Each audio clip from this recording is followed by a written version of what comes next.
After 9/11, you used that magic word Islamic terrorism and all humanitarian rights were waved aside. You could do whatever you like with the people provided you could term them as Islamic terrorists. And this is exactly what Narendra Modi is doing. This near genocide which he's about to commit, he's blaming it on Islamic terrorism, hoping that he'll get away with it. And that's why it's important for us to communicate with the Western world and civilized world and tell them what is happening. That's why we're telling them, send your own observers and find out what's happening. Terrorism has nothing to do with any religion. And my other fear is that India, for whatever is happening in Kashmir, will blame on Pakistan.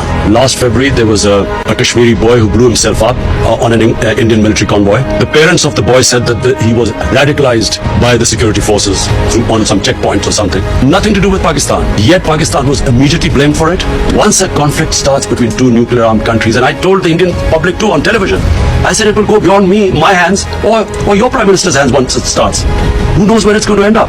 So it's madness to allow this whole situation to deteriorate further. What we fear, and which is the stated aim of BJP government, that they will change the demography of Kashmir. To change the demography of an occupied piece of land is against the 4th Geneva Convention. It's considered a war crime. That unfortunately India today is governed by a racist, a Hindu supremacist, a party, RSS, which was banned in India 2 or 3 times as a terrorist organization. RSS was responsible for the assassination of Mahatma Gandhi. Prime Minister Narendra Modi, who is a life member of RSS, was responsible for the pogrom which took place in Gujarat, where 2,000 people were butchered. They do not believe in the Nehru, Gandhi, secular, plural Indian society. India is changing, has changed in the 6 years. I know India. I have friendships. I know through cricket. I know the India of Nehru and Gandhi, and I know what is going on now. So I'm alarmed, and I think the world leaders need to know. I've spoken to the world leaders. I've spoken to President Trump. I've spoken to Boris Johnson. I've spoken to the Muslim leaders. And this is the time for world to act before this goes too far. Because this is the first time after the Cuban crisis, 2 nuclear armed countries are going to come face to face. After all, it is the United Nations Security Council resolution that gave the Kashmiris the right of self-determination. And what is happening to them right now?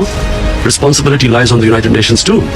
And also I think finally of the world leaders, the big countries, the powerful countries, I would urge them to look beyond big markets. If this thing goes wrong, the effects will go way beyond the borders of the subcontinent. And this obsession with big markets and trade and all that, I mean, this is serious. So it's important for us to tell the world, and I know now that at least everyone knows. I've apprised all the major world leaders of the situation in Kashmir.